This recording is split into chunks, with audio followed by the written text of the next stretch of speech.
Donc que nous initions depuis plus d'une décennie.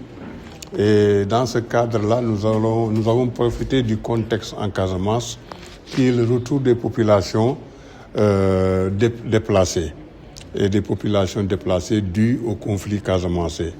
Donc dans ce cadre-là, nous avons initié cette rencontre d'échange d'expériences avec les différents acteurs, donc les acteurs étatiques, les forces de défense et de sécurité, les organisations de la société civile. Donc pour poser le débat sur les problèmes liés au retour des populations déplacées, des problèmes entre autochtones et allochtones et surtout des défis à relever parce qu'aussi il faut préparer les gens, les intervenants, les intermédiaires, les chefs de village et aussi pour en tout cas le règlement de conflits qui pourront avoir un impact sur la résurgence de ces conflits-là.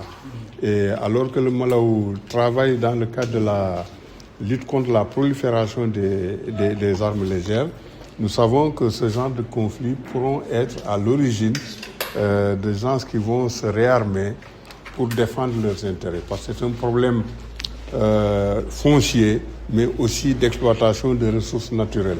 Donc nous ne venons pas avec des solutions claires à la main, mais nous posons le débat pour recueillir le maximum d'expériences que vont en tout cas proposer les acteurs de la société civile.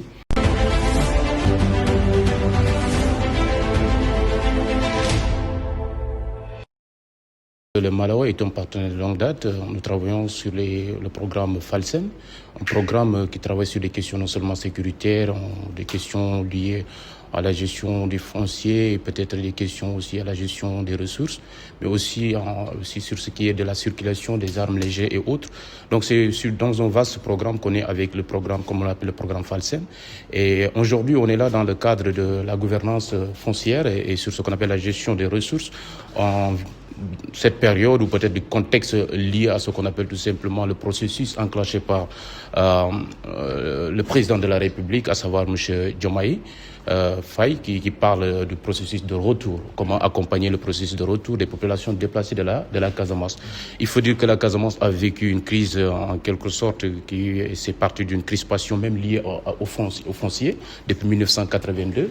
Donc jusqu'ici, on est dans cette question de gestion. Donc voilà pourquoi on est là aujourd'hui, pour essayer de voir avec les acteurs, de se donner quand même ce qu'on appelle des idées ou peut-être le partage d'expériences par rapport à tout ce qu'ils ont eu à vivre sur cette question contextuelle aujourd'hui.